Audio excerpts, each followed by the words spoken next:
Welcome back to another episode of the Buffalo Happy Hour. Mike, what's up? If you want a peace of my mind, there is no peace of mind. What? How are you? Where'd that come from? Oh, no clue. If you want a piece of my mind, there is no peace of mind. Correct. If you know, you know. So, that's all. Well, nobody knows, so explain it. Trust me. Oh, trust me. Well, explain it for People me, because know. I don't know. They're lyrics. Oh, two. A good song. You can't just start off with some extremely niche topic that nobody knows except for one person. How do you know it's only one? There may be a few. Like three. Like three total That consistently listen to us? people. Yeah. I would say three. So it's from a song lyric. Including me. But you said who consistently listen to us. true. I consistently listen to us. Do you enjoy listening to the episodes again, or do you just do it because you feel like you have to? It's a mixture of both, but I do laugh because it's Monday morning, so I'm leaving the same place, which that actually is changing next week because of there's a strike going on. Really? So they're like shut down at the plant, so I can't really go there during their strike, so I have to wait for the strike to end. Not your job, but the people Correct. you work with. Yeah, one of my accounts. They're on strike. So I got to figure out when their strike ends, and the only way for me to know their strike ends is like through the radio. Do you feel like strikes are useful? Yeah. Yeah. Yeah. Because of are they union? Is that why they're striking? Yeah. Mm-hmm. It's tough because I understand both sides and I see both sides. I don't work in a union, but a lot of my accounts at work are union. Mm-hmm. So I understand their gripes and I understand the company's gripes, but I'm also not involved. So it's very easy for me to kind of pick up both sides. But basically, the union representative came forward to the company with multiple different ways that they could have reached an agreement. And the company came back and said, we're going to give each employee a 2% pay raise and more flexible vacation hours, and then we can keep rolling. But they're like behind because the workers are like, we're not working until we reach a deal. And then at the negotiating table, the company just got up and left. Really? So it pissed the union representatives off, and then they threatened to strike if they didn't come to an agreement. And then, they announced it at like midnight that they're going on strike, and then they walked out together in solidarity or whatever the hell that S word is. That's adorable. College. And then... no, solidarity, you're right. Nailed it. And then, so I literally found that out today driving around for work on the radio. And I hear the account's name, which I can't say, and I just start like laughing because I'm like, I got warned about this on Monday, and then driving around today, here I am, hearing about it. What are your thoughts on unions in general? There's benefits to them. It's just very difficult when there's that many things at play. Like if the union comes to the company and has a ton of different offers, the company comes back and says, this is what we're going to do, and then they clash over it, and then the union people find out that the company got all this added federal money because of COVID, and then never distributed it down. They just basically hoarded it all. Sure. It pissed them off. So I think that's the basis of the strike in a nutshell, but yeah, I mean, it's just an unfair contract that they're on. One of the most talked about aspects of a union is that you can't get fired for doing a bad job. Yeah. You're protected. Which is dumb. You should be fired. Not you personally, but if you do a bad job, why should you be able to work still? Talk about it. I just did. That's why we have a podcast, Mike, to talk. Yeah. No, because my first job coming out of college was it was like kind of a union, I guess. I don't really know because we had like a union rep. So like we were part of some sort of union and you couldn't get fired for doing a bad job, but you're hiring kids right out of college or right out of high school. So they're all going to do a bad job. Like Correct. No one coming out of high school has a very good work ethic. Let's be real. Like there's some people that could probably get away with okay, I shouldn't say all people coming out of college don't have a good work ethic, because there's some people that do, but a majority of them, they're not. It's not their priority. Their priority is to get money so they can go smoke weed on the weekend, and then that's it. Outside of that, they don't care. So you're going to put them in a job where they are unioned, and you can't get fired for doing a poor job. I think what's tough too is that there's so many people that have been there for like 30, 40 years that don't retire, and then it stunts the growth essentially of everybody else under them because they can't move up because they don't have seniority. And that whole dynamic is super frustrating too. I think it, open everything up. The Buffalo Happy Hour podcast is a union. What? How? What are you talking? I'm like, neither of you, we both can't get fired for doing a bad job. That's right. If anything, this is the most unionized correct thing to ever exist.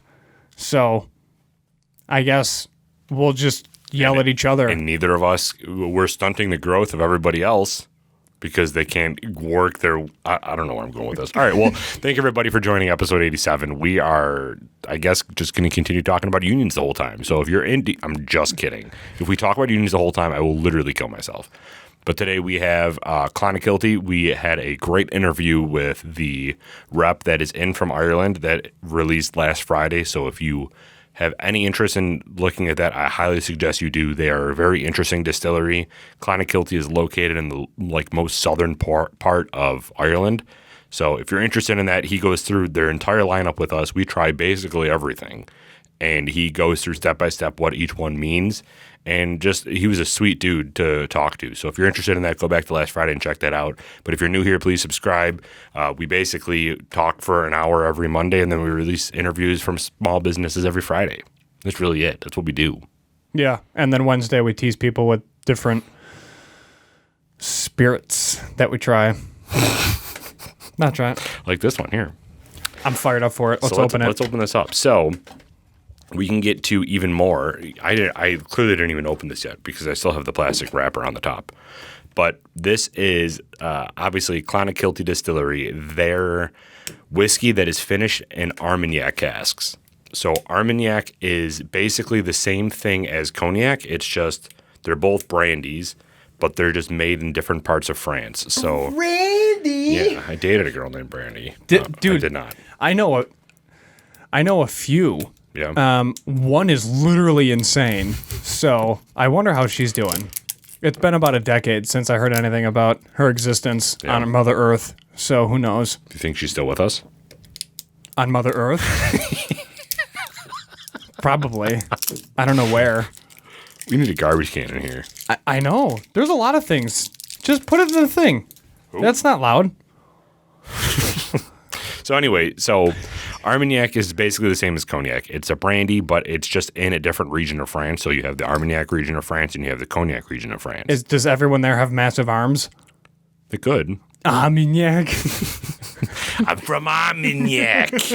But yeah, so they're just from a different region of France. The reason that you're more familiar with the term cognac than you are with Armagnac is because cognac is on the coast with a lot of ports. So they were able to distribute their cognac more easily, their brandy more easily. So people associated the term for brandy in France with cognac because it was more widely distributed. Armagnac is a region that is landlocked, so they didn't have a ton of ways to distribute their product on the early stages. So it's a little bit lesser known of a brandy style, but it's still going to give you that same like port or wine finished green grape type of tasting notes to it because it's basically the same thing. It's just from a different region. France is particular about all their stuff. Like if it comes from this region, it has to be called this, and it can never be called this outside of this. It's France. Yeah, it's France. They have rear-view mirrors in their tanks. Really don't care. Do they really? It's just a joke because they always retreat. I did not catch on to that at first. But anyway, so when we met with our boy Hopper McGrath, he is the guy that was in from Clonakilty to talk about all this with us. He was not able to provide this one specifically, the one in Armagnac casks. But this one that we have today is Addy Wine and Liquors, their single barrel release that they did with Clonakilty. So they chose to make a single barrel with the Armagnac casks. So What's MSRP on this? $42.99. Okay, very nice. Yeah. So we'll be sipping this throughout the episode, and we'll provide you with a short brief on exactly our thoughts. That's right, Derek. What do you think about it so far?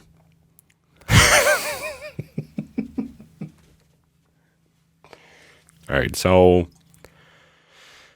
what else, Mike? What did you do this week for a little weekly recap? Did you do anything fun? Yeah, I had another wedding conference for... I said anything fun. It was, it's fun. What is a wedding conference? You basically... So, for those that don't know, my wedding is not in New York State. It's out of state. So, with that, we had to work with every vendor from all over the place to bring everything to where we're having our wedding. So literally it's just like a huge catered event off premises. It's not at a venue. It's a mess. So logistically, so every couple weeks we have conferences with all of our vendors and everybody to make sure we're on the same page. This week we went through layout, how we wanted the wedding to actually be set up on the property. So here's what happened. I walk in and my beautiful bride says, we have to go over the table diagram. I said, okay, no problem. So she does this full time. This is her whole life. Is that like where people are sitting and who they're sitting with? Yeah, it's basically a CAD drawing of your tent. Am I sitting with your parents? No. So the tent is on a piece of paper. And then she starts to explain to me what her vision is on this drawing. And I sit down and I listen and I say, okay. So I'm familiar with drawings because of work, right? Mm-hmm. So I'm sitting there saying, give me the spiel. So she has the dance floor, tables on either side, and then like DJ table or like DJ booth, and then the captain's table. So the captain's table is basically one large table like this. So imagine I'm here, Colleen next to me, and then all the girls, and then all the guys. Okay? Very simple. She had us with the house behind us. So the house sits on the coast. The view is the coast. That's the whole point of getting married at the house on the coast. So I sat there and let her finish, and I'm like, that in my head, immediately, that's a huge red flag. Like, absolutely not. Why would our back be towards the view when we're the bride and groom? That makes no sense. Why would my back be to the view? I thought you were saying that your back was the house. I'm sorry. I just misunderstood. Yeah, my back is to the house. So the house is behind me. And then the coast is behind the house? Correct. Oh, okay, I got So my back is to the coast, right? Yeah. So I'm like, that's dumb. That's just dumb. So I look at her and I said, okay, what about this? Except I didn't say that. I said, nope, wrong. There was no tact. And I think it was because I was tired and I was just not whatever. So I said, that's dumb. That makes no sense. What if we did us here where we're facing the coast and the house, and then the people that are at the wedding are on either side of the dance floor like you did, but basically flip your drawing. Because then people can look at the view, and then people can look at the bride and groom and the bridal party, and then they can get the best of both worlds from either side, right? Like, that's super simple. So then I said, let me just redraw this. So then I redrew. I'm sure she was really happy that you just decided to take her whole life and just do it yourself. Here's the kicker. So I redrew the entire thing because we're referencing one of her family members that got married at the house with literally the same outline, and we were both at the same wedding. Okay? So then I said, what if we did this? And I drew it all out. X's and O's, like your X is going to do a flat, like just football drawings. Yeah, I'm like, this is so easy, right? Like, I drew the driveway, I drew the road, I drew the garage where the bar's going, the ceremony site. Then she tells me... How good was your drawing, though? Like, did you draw like shrubs and stuff like that, too? It was, honestly, it was more to scale and incorporated more to paint a better picture than what she was kind of focusing on, because she was just focusing on the tent, and I said, there's more at play here. So, because it's a full, L-shaped property. So I draw my drawing, and then at the end, she goes, we're saying the same thing. And then I look at her, and I go, I need a drink, because no, it's not. Like, not even remotely close were we saying the same thing. So I won. We're doing it what I drew because that's logical, and we're good. So that was part of my week. Smells really good, dude.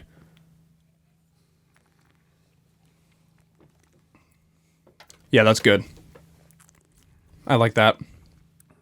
We'll talk about it in a bit, but I do like that. Yeah. So the other part of my week, I went for a hike with Sam. No gorge incident. You found a tick though. Did your little conversation that we had last week or 2 weeks ago help you take that tick off Sam? So, for those that don't know, the episode is called JFK Has a Tick. 1,000% clickbait, by the way. 100%. I mean, we talked about both. It's just they're not related.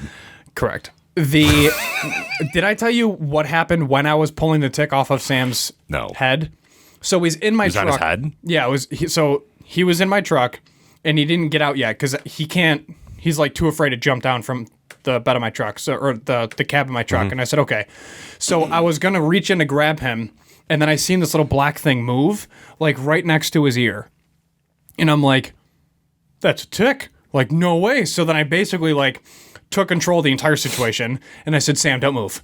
And I pushed him into the seat, and then I just kind of grabbed his snout and then just held his head because I knew that tick was going to start burrowing. Mm-hmm. And the crazy thing, he's up on flea and tick medicine and all of his shots and everything like that. So I wasn't concerned, but the tick burrows. And what sucks about Sam being a yellow lab is his fur has layers to it. So he's got the gold coat for his yellow coat, then he's got a white undercoat, then he's got a real fine white hair, and then his actual skin. So I'm pulling through all these layers, and then the FedEx guy shows up for a delivery. Oh. And I'm I don't have time. So I pull out my knife, flip it open, and realize I flipped it open in front of his face. So then Sam's staring at me what's going on? I was like, Sam, don't move. Sam, don't move. So I finally pinched the skin, and then the tick is trying to burrow in, and then I grab the tick, and then all I hear is hello, and I got the tick, and I let go of Sam, and then I kill the tick, and then I look at the FedEx driver who's up my driveway, and he goes, hello? Hello? And then I just look at him, and I go, sorry, yeah, you can just put it down. I just and I flicked the tick, and I'm just killing a tick that was on my dog's head. And he's staring at me, and I got a knife in my hand, and then he's looking at me in my hiking pants and Solomon boots, and he's like, what is going on right now? And then I flick it, and then he gets terrified. I'm like, oh yeah, because it's gonna gain it's gonna dilate itself 900% and come eat you. Betas. So I flick it off, take the mail from him, throw it on my bed, and then pick up Sam, put him down, and then turn around, and the FedEx guy's walking and then looking over his shoulder what is happening here? You're gonna just start chasing after him? Yeah, I'm whatever, dude. Just drop the package off and go away, Yeah, why did he keep yelling hello? He was in shock that I was, because... Doing something other than receiving a package? Right. So... I don't think he could see my dog. Maybe he could have through my windshield, but I backed into my driveway. And then the passenger, the rear door was blocking me, but he could see my feet, And the windows are slightly tinted. So I don't know if he could see everything that was going on, but then he just saw me flick a dead tick. I think it threw him off a little bit. Whatever. So other than that, just a lot of spring cleaning because it's actually nice out. So I'm cleaning the outside of the house. Yeah. It sucks. It's a nightmare. What's the first thing that you do for the outside to prep it? Clean the backyard. It's a long winter of Sam in and out in the backyard because he doesn't use the front. He uses the back, so I clean the back. Obviously, the grass, get that going. And then the porch needs a decent amount of time because that railing is straight white plastic and it gets hammered by all the wind and everything. So that whole thing has to get wiped down by hand. That's the only way to really do it. You don't pressure wash it? Not really, because the window's there, then there's my truck's pretty close, sure. And then my neighbor's truck, it's just there's not enough room. So we just wipe it down by hand, and it looks amazing. Man, God bless you. Yeah. I And would then go right for that pressure washer. and then clean all the windows inside and out. That's huge. And then throughout, basically that's like a once a week thing, is Windexing the windows in and out. Once it's done the first time and we're into summer. Home defense, we'd be gone. And then the home defense is around the entire house. We'd be gone is just in the driveway, and then that front walkway. Get rid of anything I can. And then I like to pressure wash my driveway once every other year, just to maintain it. But yeah, that's the biggest thing. I had to clean my garage door this year, which was a pain, but it's all good. Just cleaning, just cleaning the house. While you were cleaning, I was golfing. How'd you golf? For the first time, man. For the first time this year, I went out. I'm so happy. I've been in between swing changes. Like, my biggest thing is that I rotate too much through the golf ball. So if I don't kink my wrist like Dustin Johnson does, I will have the club face open and then it'll always slice. So my biggest thing is when in that takeaway, I have to kink my wrists up so when I rotate through, the club face is square. So I went out to the driving range on Sunday, hit them all perfect. I hate the driving range so much because I practice and all of them are amazing. And then I go out on the course and I suck. So I went out Monday and I went out Tuesday, same place. Somehow got worse. I was worse on Tuesday than I was on Monday, but I mean, I was fine. You were out there. I was out there, and it's still better than the best day at work. Correct. But yeah, the course was in pretty good shape. I went to Fox Valley again. You got to go there. It's fun. My dad went with me today, and I was showing him the ropes. I'm like, you want to hit a 220-yard shot? And he's like, driver. I'm like, perfect. You want to hit a 185-yard shot? All right, driver, perfect. Really? Yeah. I mean, he can actually hit it pretty good. But he can hit consistently 230-yard drives, which bothers me. Because I'm over here struggling. Yeah, but dude, when you hit it, I mean, you crush the ball. Remember when we played, it's Hamburg's golf course, but it's like Boston, on Boston State Road? Oh, 18 Mile, yeah. Yeah, so you're like, you can't really hit this ball because you're going to go into the trees. I'm like, okay, sounds good.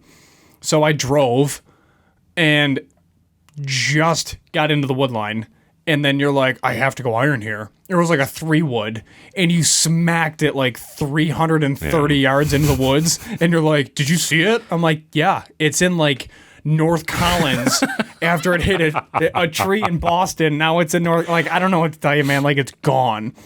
He was like, I'll just take a drop. Yeah, I had a couple of them yesterday and today. But that's the most infuriating part of my golf game is that I take all these the ball. Yeah, I take all these strokes because I lose the ball because no one can keep an eye on it for me. I need to go on tour to where somebody a poor dude that is out there in the middle of nowhere with the flag can mark where my ball lands. Because there's a couple times these past couple days where it landed in the rough and I couldn't find it. I want to know how the tour has those camera guys that can track it the entire time. Yeah, like that, and they're perpendicular to the fairway. Oh, yeah. And then they just pan right to left and follow the ball, and then they zoom in. It's it's right there. How do you know? Where are you sitting? How did you even see it come off the tee to then follow it like a football? That just blows my mind. And they're going 180 miles an hour. It's not they're kicking a soccer ball or something. And then it's super small. Yeah, and white. It's not even it's dark green. And they're playing in Florida where there's no clouds. Right. I'm just so confused. And they're just yeah, there it is. And it's nice job, Hasselhoff. You're in the bunker. Yeah. It's dude, and it's then the British guy goes, that's right in the mayor's mailbox. I'm like, what does that even mean? Right in the mayor's mailbox. Is that good or bad? 340-yard drive. It rolled 3 yards. You guys are so annoying.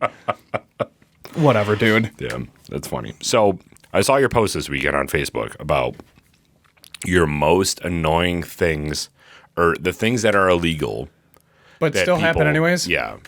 And while driving, for those that didn't see the post. The reason that I brought this up is because I was looking into getting a new phone, and I promise you this story comes back full circle.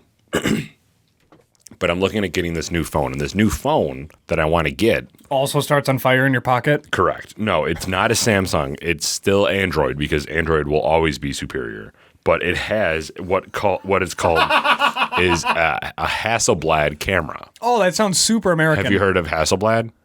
Are they German? No, it's an American brand. It is, I think, it's one of the cameras that they first took to the moon when Americans went to the moon to take pictures. So that Oh, company, wow, yeah. So I'm sure that... Oh, okay. You're not saying that camera is in the phone you're looking to buy? No, okay, no, good. no. I would have been like, oh, No, yeah, it's that- sick, bro. Yeah, That's a solid investment. But what I was saying is that through my research of this company, when they went to the moon to take these cameras there, they left the cameras on the moon. Like, they disposed of the cameras. They littered the cameras on the moon. Like, the body of the camera that's not worth anything anymore. They, like, littered onto the moon. And it just made me think of it because you just went off on this huge rant about how littering while driving is illegal, but nobody ever gets ticketed for it. And I'm like, these people literally littered on the moon where there's just, we don't even know what's there. It was just super funny that I thought of that. It blows my mind the amount of pet peeves that I have while driving. Oh, yeah. We had a 2-part episode for that. Yeah. Littering while driving is for sure one of the biggest that's never enforced. Something that is enforced, but I feel needs to be more severe than a felony. Like, I have to be careful because I can't just basically say, like, off with their heads. Yeah. But basically off with their heads. Yeah. Like, you if can say you that. This is a podcast. if It won't go you- anywhere. get charged and convicted of a DUI with kids in the car, you should no longer exist as a human being. Sure. Like, that for me is probably the biggest. So I asked, obviously, like, we both have a ton of friends in law enforcement, and I was like, how do you feel about that? And they're all like, that's the biggest. There's no way out of that. Like, you're not going to talk your way out of that. And the ones that I talk to, they're all troopers. And they go, oh, yeah. And they, like, giggle over it because they're like, it's so worth the paperwork because you're literally charging them with, if there's 2 kids in the car, that's 2 felonies. It's a felony per kid. I'm like, good. Like, if you sold 3 pounds of marijuana compared to if you drove drunk with 2 kids in the car, the person that drove with 2 kids in the car should be in jail for a longer period of time without any type of, like, downgrade or Bail. yeah, like, minimum you're in jail for like 30 years. Mm-hmm. Like, you're a garbage piece of trash and you're not even worth being littered.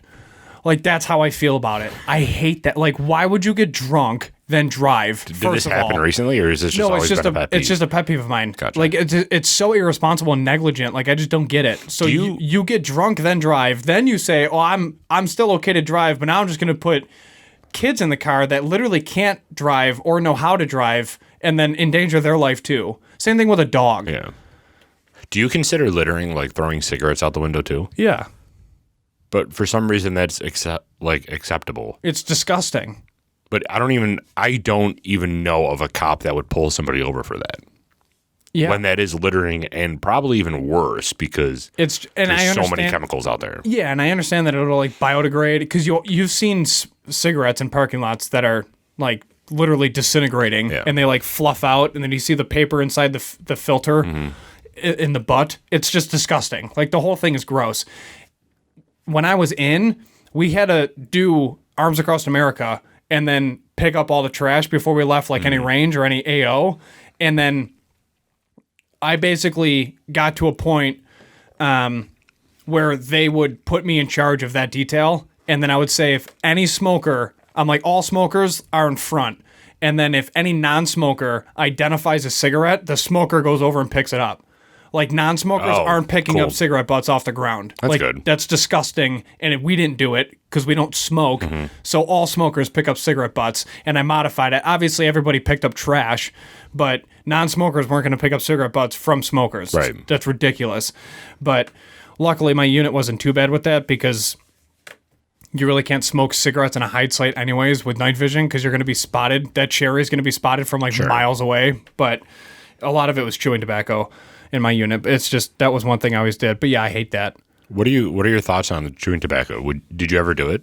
I've tried it once in high school, got super lightheaded and nauseous. The world started spinning. I threw up, and then never did it again. Yeah, that's the same story with me. Yeah, I did it when I was like, me and Steve, for some reason, we decided to do this one time, and we were drinking, we called it Dr. Soko, which was Dr. Pepper and Southern Comfort. Very creative, I know. And we were drinking that and chewing.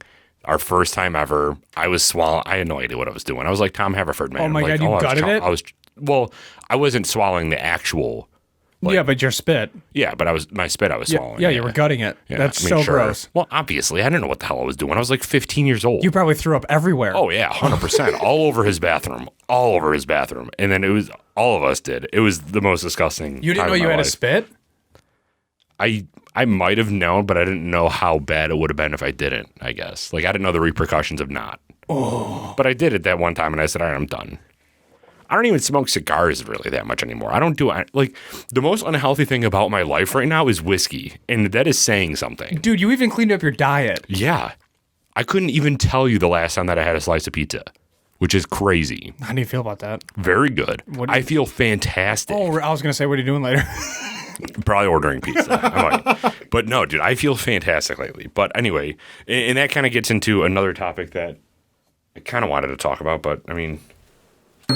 We're at 30 minutes. We're at 30 minutes already, so maybe we should save it for next week. Well, it's getting warm in here, too. It was more about, like, I know, what a tragedy. Heat. I told you, dude, we're going to start sweating in here. When I was insulating the ceiling and I was looking at it all, I was like, oh, God, we're going to start baking. Let's see, does this make noise? Yeah, probably. It's an air conditioner. Low cool. Nailed it. We're probably going to blow something. We're not even plugged in. Oh, well, Nailed it. that makes sense. Yeah, it does. So anyway, today, the real topic, we'll talk about the other thing that I wanted to next week. And just say it so we don't forget it. Like healthy, like taking what we used to do and making it healthy. Like not even just about food, but like lifestyle choices too. Like our generation seems to be very inclined to buy healthy products that like for our hair, like we don't buy Pantene Pro V anymore. We buy more like healthier products for our hair, like beard oil. Beard care is huge now, even down to like deodorant and stuff like that. Like people are now understanding that Old Spice, like all that stuff is not good for you anymore because of all the aluminum and like chemicals in there, and that we should be going to a more like, I don't know, like organic way to... Yeah, organic and Mother Earth friendly. Bunch of hippies took over is what happened. Well, yeah, that's what I wanted to know, what if you do any of that, because I've done that a lot. Like one of the biggest problems with deodorant is aluminum in there, and I use Old Spice every day, if perfect. that answers your question. So anyway, let's get back to the actual section that we wanted to talk about today. So we wanted to talk about, since we have an Irish whiskey in front of us, the best Irish whiskeys we've ever had, and we're going to be talking about them. Mike has some of them. I have some of them. We're going to come up with a list between like 5 to 10, depending on how many you have that I have. And we just wanted to provide our listeners with some reasonings why we chose them, what type of whiskeys they are, and just an overall discussion if you guys wanted to go pick out an Irish whiskey and maybe Clonakilty is not near you, because Addie's is actually the first store in America that is selling this. I'm pretty sure, right? First store in Buffalo? First store in Buffalo for sure. First store in Buffalo, 100%. America, I'm not positive because there's reps in like Virginia. Yeah. Anyway, so if you can't find this because it isn't readily available, what other Irish whiskeys we've tried that we've liked, and try to give you a little bit of an understanding behind that. So do you want to go with your least rated one, and then I'll go with mine? Least rated one meaning like 1 to 5, like your top 5, go with your 5th. And build up to your best. I got it. Right. I got it. Nailed All right. it. Well, let me just rate them quick because I brain dumped. All right, so I'll go with mine first then. I got it. Okay. Jameson is your first one? Yeah, it's Why? about $30 a bottle. And the reason why it's number 5 on my list is it's because it's the whiskey that first introduced me to whiskey and the whole world of drinking whiskey, not only neat, but as a cocktail. So I had to put that on the list. It is an Irish whiskey, so it also fit. But yeah, it's what basically got me excited about drinking whiskey overall. Yeah. My number 5 is coming in at Tullamore Dew 12 year. This is an Irish whiskey that I haven't ever tried up until recently, and I was surprised at how delicious it was. It does come in at $53, but I thought that Tullamore was more of a Jameson and like a bar Irish whiskey, but I was pleasantly surprised when I tried this. This is spicy and thick, and there's some dried fruit notes to it, kind of with a little bit of chocolate. It's very like savory and sweet, and something that you want to keep drinking because the taste is so inviting and makes you salivate a lot. So that's something that I thought is a surprise to me, which is why I rated number 5.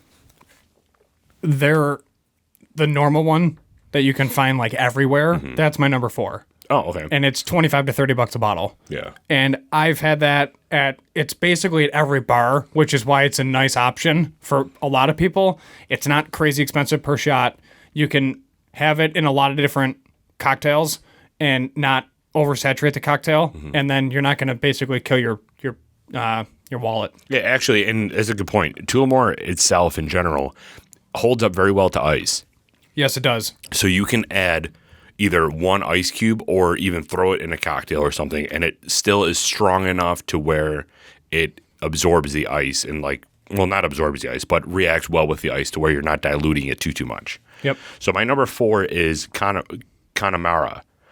And the reason that is number 4 is because I love Scotch, and Connemara is one of the only distilleries in Ireland that is still using peat to do their drying out their barley, which to me is exciting because I'm such a big peat guy. Connemara is definitely on my list of scotches or Irish whiskeys that I enjoy just because of that aspect. Because one, it's more unique, and two, it has that Scotch taste to it. Good deal. I have Bushmills Original. I'm sorry, this one also comes in at $61.99, so it's a little pricey, but we're good. Yeah. I have Bushmills Original. It's about $40 a bottle.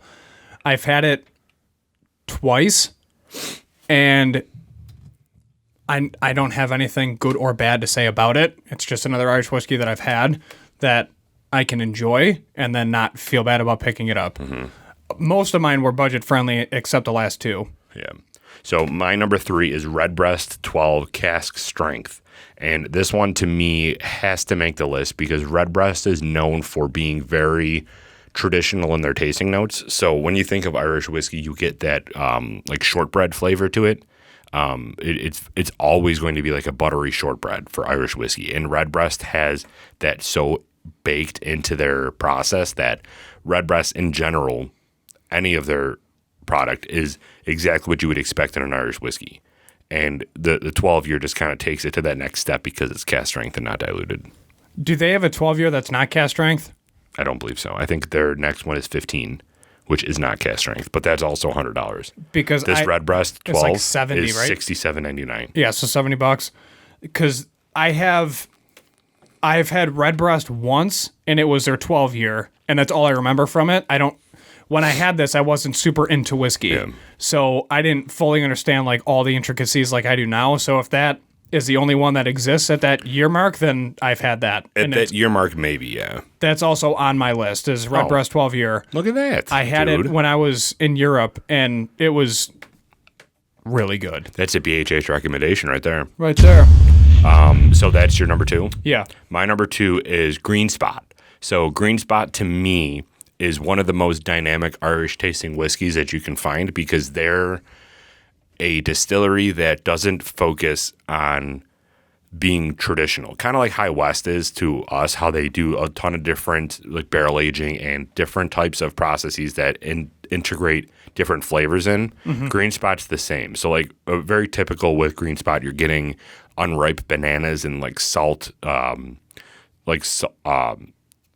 water, coconuts, and like red berries. So it's a very dynamic tasting note.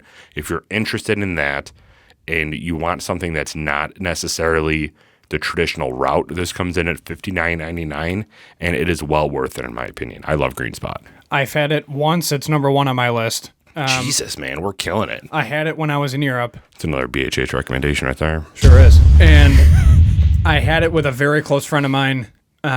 He introduced it to me with the bartender, and they said, just try this. I had to have a drop of water in it because I was like, I was super thrown off. The tasting notes on it, like you said, are dynamic, but they literally like the upfront tasting notes punch you in the mouth and face, and I wasn't as comfortable or well versed with my palate at all when I had it.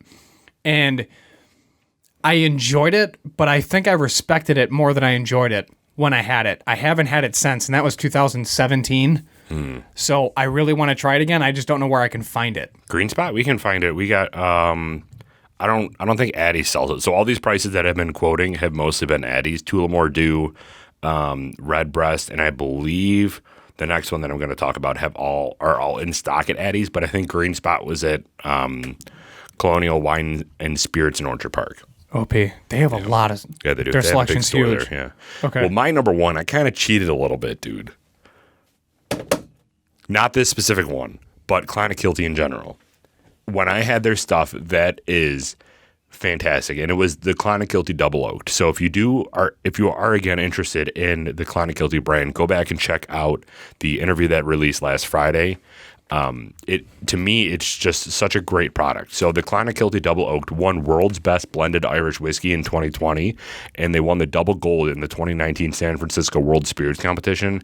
They are this makes it the first Irish whiskey to be finished in a Neoc cask, which a Neoc is ex-red wine barrels from the Bordeaux region of France. And the best part about this is it's only $42.99. So their whiskey is so well-rounded and it's so delicious. To me, this is exactly what Irish whiskey is meant to be, which is why that's my number one recommendation.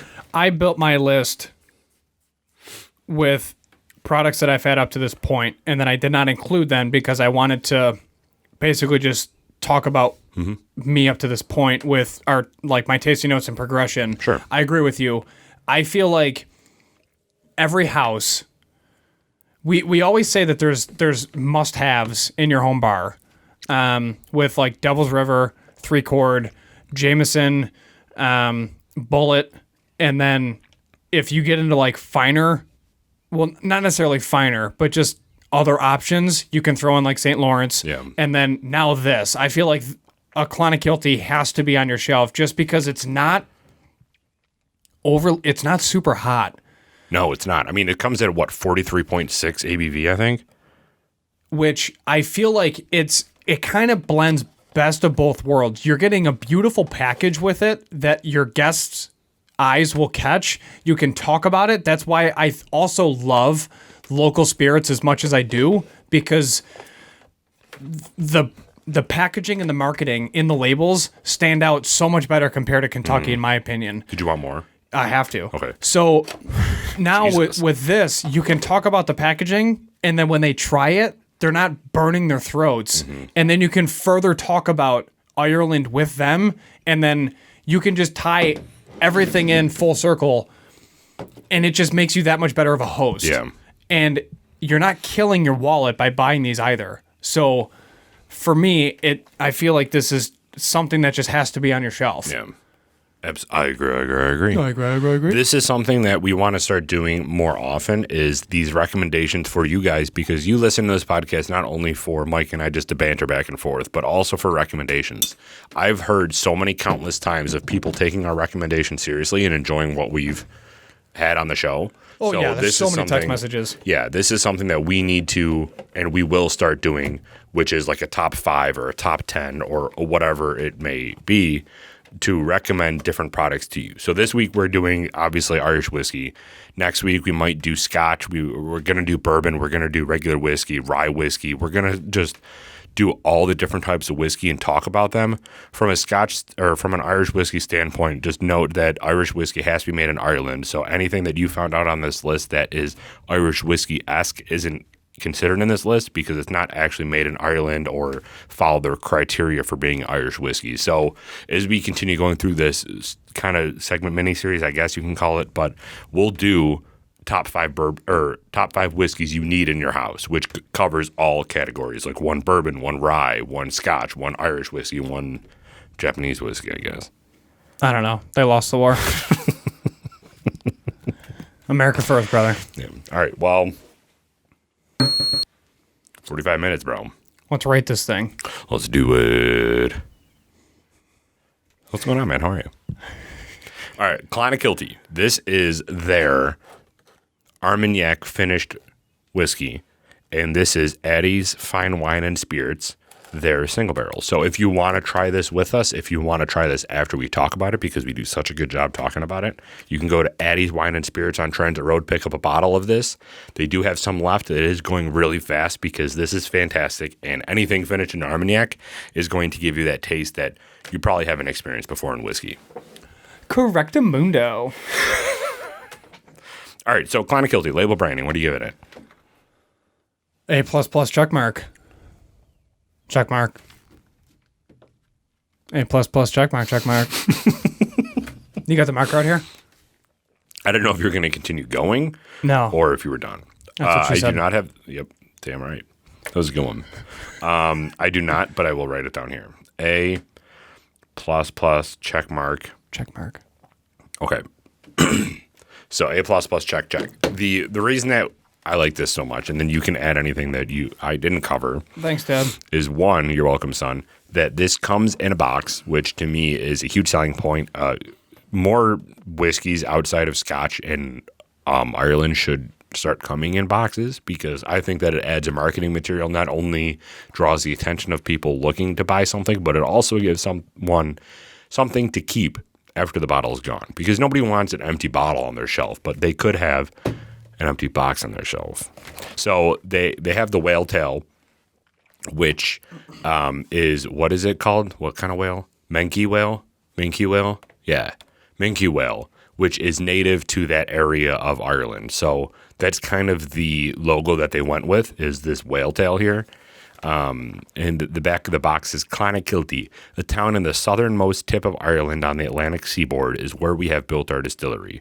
We have hand-selected the finest casks in which to finish our whiskey at the Atlantic Ocean warehouse. Perched high on a cliff, it is a very special environment to mature an exceptional whiskey. And raging storms and crashing waves send spray and foam upwards, filling the air with salt, oxygen, and vitality. In this environment, our casks don't sleep, they live an exciting life. It is as it should be. It is also from this special place that we draw from the purest water, a single deep well, remote and unspoiled, to enhance every precious drop. Our whiskey is triple distilled, giving it a smooth yet complex character. The care and attention we take in this unique environment allows us to harness the purity of our land and sea to craft spirits that feed the soul. Clonakilty Distillery. Beautiful. A++ check. Boom. Nose. What are you getting on the nose? It is toasty in here. I don't think people understand how much insulation we put around us. Turn on the heater. And it's warm. But I'd rather, listen, I'm not going to complain because it's so much better than literally freezing. No. Don't blow a fuse. We're too far into the episode. Leave it. Oh, that's a good point. I didn't think about that. Yeah, you're fine. We'll try it out after. All right, so nose. What do you get on the nose? You get like spice on the nose. Yeah. Like, oh man, this is going to be really hot. Which we'll talk about literally in un momento. But that's your first initial reaction. Wow, this is going to be really hot. Yeah, you're getting a lot of honey on the nose too. And yes, there's a lot of honey. And a little bit of you get that grape. You get the faintest bit of vanilla. Faintest bit. Grape, like a green grape skin. Yeah, from that Armagnac finish. I taste that more than I smell it, but on the initial taste, or the nose, A+?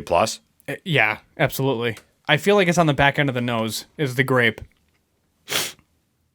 I have also had allergies up the wazoo lately. So the pollen is so annoying. I spent 5 hours on my truck detailing it, and then within a half an hour, it was covered in pollen. It's so annoying, and I feel disgusting, and I'm going to burst a throat again if I hold in a sneeze. So anyway, A+ on the nose. If you didn't catch that, last year I burst in my throat. Initial taste, what are you getting? He says it's from sneezing, but all the fans know why that actually happened. It was from pizza. Initial taste, I'm getting a little bit of baking spice. I do get the grape on the initial taste. You get kind of like it's not like a typical Kentucky bourbon in the tasting notes. It's kind of like a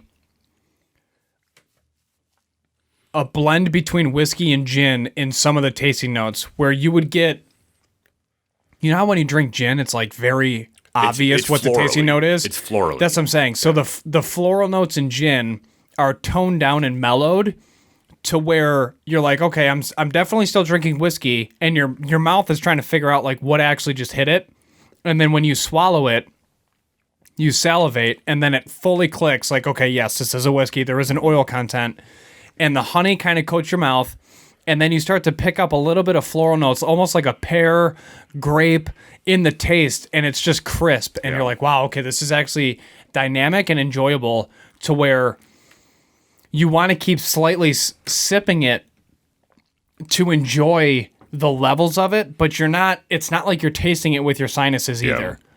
So it'll travel through your sinuses, but all the taste stay in your mouth. What I like a lot about this, and this is consistent across all of their products, is they tend to be more on the lower proof point, which is good for people looking to get into some of the whiskey and are a little bit reluctant to try anything above a 90 proof. This is 43.6, so it comes out obviously to like 80, 87. But the flavors are still very full-bodied. And it's soft. It's soft. It's very full-bodied. It kind of tastes a little thick, which is something that you would not expect for something that was diluted so much to get down to an 86, 87 proof. I love this. I like your call on the pear. I'm also getting a little bit of apricot, but like that fresh, like summery type of fruit that you're getting on the taste. Yeah. This is something that you would want to have when it's like today. 80, 85, no clouds, sunny, but you still want whiskey, go to this. If you want to put in a little bit of ice, and I'm talking like half of a crushed ice cube, or like 1 to 2 drops, and then just let this sit. This is a nice sipper when it's hot out. A plus? Yeah. A plus initial taste. Any note, you do get some spice. Trying to really nail down like what it is. I can't say it's like a baking spice. It's a blend between pepper and wood sugar that I'm getting on the ending note. And it kind of rounds out the whiskey experience, opposed to more of like the floral, like gin whiskey mix on the initial taste that you get. Have you ever had a very light skinned cigar dipped in bourbon before? No, but I have one. That is from St. Lawrence. That is what I feel like this tastes on the back end. It's a little bit tobacco-y for me.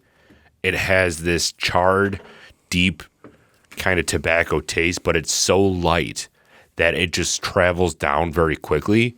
But you kind of get that right on the back, like past your taste buds as it's going down your throat. On the back of my mouth, at the very beginning of my throat, you get the tingling of the spice and the pepper, and then it just like, it's such a high hug, but it dead nut stops in the center of your sternum, and you're like, what is going on? And that's it. It just dissipates. There's no gut wrenching, like, ugh, like I just drank ethanol. It sits really well in your stomach, and we're taking multiple sips trying to nail these tasting notes down for people, but it's not unsettling in the stomach. I'm sorry, not a tobacco or a light cigar dipped in bourbon. Light cigar dipped in white wine. I never had one of those. Nor do I have one of those in my humidor. Nor do I think that they really make them.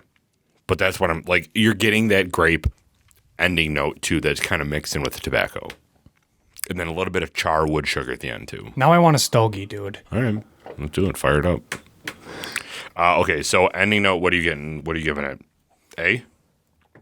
A, yeah. That's fair. That's fair. All right. Final rating? Give me that countdown. 3, 2, 1. 91. 91.5. Nailed it. That's good. This, just go buy their products. Find them somewhere. Figure out how to get them. Reach out to them on social media. Their social media is fantastic, by the way. Side note. They're very responsive. They're very polite.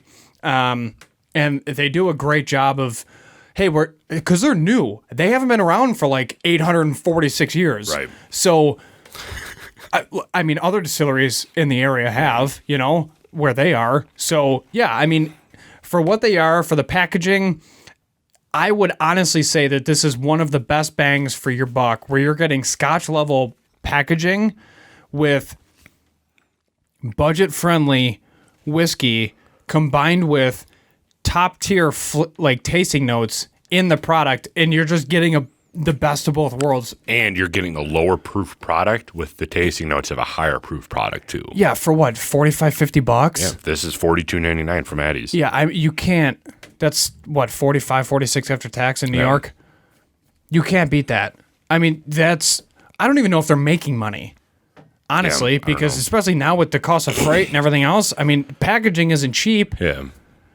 This is beautiful. They killed it with this. I am very, very happy that we were able to sit down and talk with him. Oh, they mentioned that their packaging is like recycled materials too, right? Yeah. Where it's like all eco-friendly and all this craziness. If you're interested in that interview, go back and check that out last Friday with Hopper McGrath. Yeah, and if you want to hear an amazing accent, watch the interview because you'll literally laugh the entire time. Dude, I love him. Yeah. So I've been watching a lot of Outlander lately, like I've told you. And the main character in there is Claire. Yeah. And they're from Scotland, but similar cadence and everything. But he was saying that one of the, and like Gina and I love when the main actor says Claire all the time because it's just, I don't know, he says it all the time and it just gets my musey. But the Hopper said that one of the owners is from Clare Island. And as soon as he said that, I'm like, oh my God. Because I just like tied it all in. There it is. Well, good. I'm glad. I'm glad that gave you the heebie-jeebies. It did. I almost had to walk out of the room for a little bit. Goodness. But yeah, so 91.5, that's a solid score. Yeah. No doubt. So thank everybody for joining episode 87 of the Buffalo Happy Hour. If you like today's episode where we talked about the top 10, basically, it ended up being probably top 7 after our duplicates, but our top rated Irish whiskeys, let us know in the comments down below and let us know if there's something that you like that we didn't touch on. I know that Teeling is a pretty popular Irish whiskey that we didn't talk about because it didn't make my top 5. It didn't make your top 5, but maybe it would be top 6. Maybe. I don't know. But anyway, so if you liked that structure and you want us to do more recommendations because we are certified bourbon stewards, then let us know in the comments down below because we will be doing quite a few of these whether you like it or not. So anyway, thank you very much for joining today's episode. Please like, comment, and subscribe to our YouTube channel. It costs you nothing. Go follow our Instagram and our Facebook at the Buffalo Happy Hour 12 and then at the Buffalo Happy Hour on Facebook. And yeah, that's really it. Mike, anything else to add? Don't litter. How's that? Yeah. Also, if you see a emergency vehicle pulled over on the side of the road, move over. Give them a lane. Not hard. This is becoming a public service announcement. It's fine. You have anything else to add? Go Bills. Perfect. Well, everybody, thank you very much for joining. Please remember to drink responsibly, be a good person, and Michael. Do not litter. We're out.